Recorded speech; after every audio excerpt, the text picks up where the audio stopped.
This Sunday's gospel reading is from the Gospel of John, and it's the famous story of when Jesus is presented by scribes and Pharisees with a woman who's caught in adultery.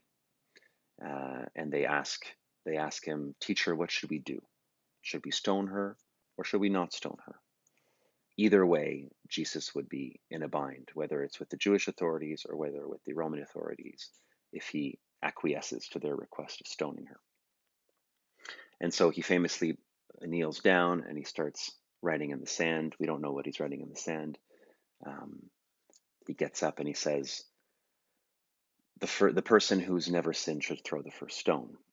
And so, of course, nobody throws the stone. He gets back down, starts writing in the sand again, and they leave one by one. And so, to put myself in the situation, I went in my backyard and I started going through the snow looking for some stones, and I found this, and I thought, would this be the kind of stone that I would throw? Or would this be the kind of stone that I would throw? Or would this be the kind of stone that I would throw? And then I sort of came to and I thought, well, this is completely ridiculous. I would never want to be in a situation to throw a stone like that, or nor would I want to receive a stone like that and die that way. And so if we come back to the scripture, um, there's a conversation, there's a dialogue between this woman and Jesus at the end. And it goes as such. Then Jesus straightened up and said to her, "Woman, where are they?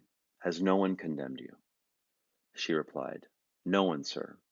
Then Jesus said, "Neither do I condemn you. Go, from now on, do not sin anymore."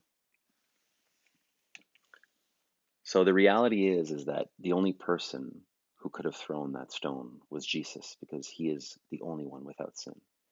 And he chose differently. In fact, he loves her. He loves all of us, and he wants to heal us from our sin. And killing us or stoning us doesn't heal us from our sin. Forgiveness, only his forgiveness can heal us from our sin.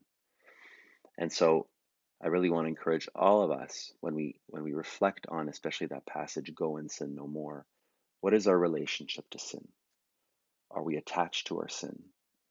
Are we um, are we enamored by our sin? Or is it something that we really believe can kill us inwardly, can kill our souls? And is it something that we want to get rid of, just like a cancer? Is it something that we realize that only Jesus can heal us from? And that's what I want to encourage all of us to think about.